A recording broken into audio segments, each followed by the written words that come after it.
Our whole model for professional services, like we are the professionals and we take pride in that, but none of them, they don't carry any arrogance.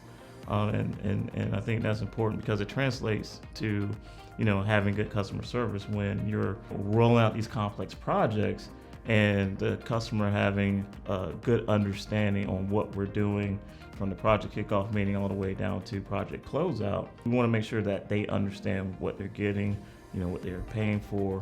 We're not always lumped into one thing, and yes, we want a repeatable process so we can scale, but we're also not scared to change and make changes to a solution. A good day for us is when we get a new project on the board.